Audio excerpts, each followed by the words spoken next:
Hello and welcome back to Swaggy Amma, and today we are back with another delicious recipe. From the Konkani cuisine, we'll be seeing how to prepare patrodo.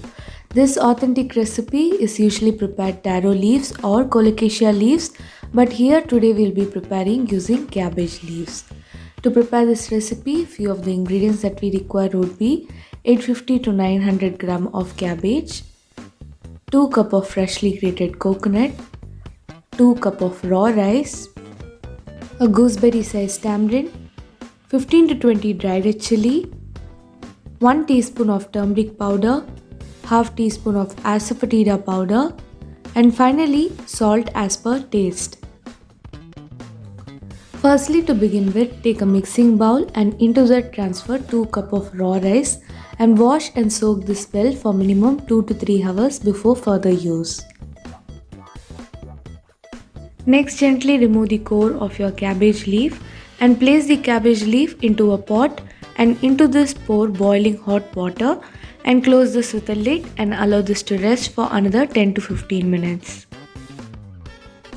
After resting, it is easy to remove the leaves out of the cabbage. Now gently remove this and set this aside in a plate or tray. Once you have removed all the leaves out of the cabbage, remove all the prominent and thick veins out of the leaf with the help of a knife. Repeat the process for the rest of the cabbage leaves as well, and once done, set this aside. Next, to prepare the batter, take a mixer jar and into that transfer 2 cup of freshly grated coconut, soaked raw rice, tamarind, dried red chili, turmeric powder, and 1.5 cup of water and grind this into a coarse consistency batter. Make sure the batter is not too watery and is of the consistency as that of shown in the video. Transfer the prepared batter into a mixing bowl and into this add asafoetida powder and salt and give everything a good mix. Apply the prepared batter generously on both the sides of the cabbage leaf and place one on top of the other. Repeat the process for about 6 to 7 leaves. Once done, gently close both the sides inwards and roll this as tight as possible into a cylindrical shape. Now secure this with the help of a thread and apply some more batter on the outer side of the roll. Repeat the process for the rest of the cabbage leaves as well, and here I have got about 3 rolls. If you have got any leftover batter like this, into this you can add 1 to 2 medium size finely chopped onion and prepare delicious dosas out of it. Next, take a idli steamer and into that add water enough for idli steaming. Here, since I have a small size idli steamer, 4 cup of water was enough.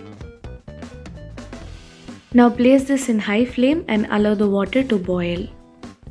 Here I'll be using a perforated plate which comes along with the idli steamer to steam the patrodo. If you do not have this, you can even place the idli mold inverted and steam your patrodo. Once the water has started to boil, place the perforated plate and place a cotton or muslin cloth on top of it. Now lower the flame to low to medium and place the patrodo roll into it and close this with a lid and allow this to cook for another 45 to 50 minutes in low to medium flame. After about 45 to 50 minutes, to check if the patrodo is done, poke this with a knife and if it comes out clean, it is done. Now switch off the flame and close this with a lid and allow the patrodo roll to rest for another 10 minutes inside the steamer. Repeat the process for the rest of the patrodo rolls as well, and once it's nicely cooked, allow this to cool down in room temperature completely and later remove the thread which you had previously used to secure it. Now your delicious patrodo is ready. You can cut this into smaller pieces and serve this along with some coconut oil, or alternatively even tawa fry it and serve this later. If you're looking for the traditional patrodo recipe prepared using colocasia or taro leaf, the same is there in the description box or in the top right corner of your screen in the suggested videos. So do try this recipe and do let me know on how it was in the comment section. If you like this video, do not forget to give us a thumbs up and to share it along with your friends. Thank you for watching, and do not forget to like, follow and subscribe to Swaggy Amma in Facebook, Instagram and YouTube.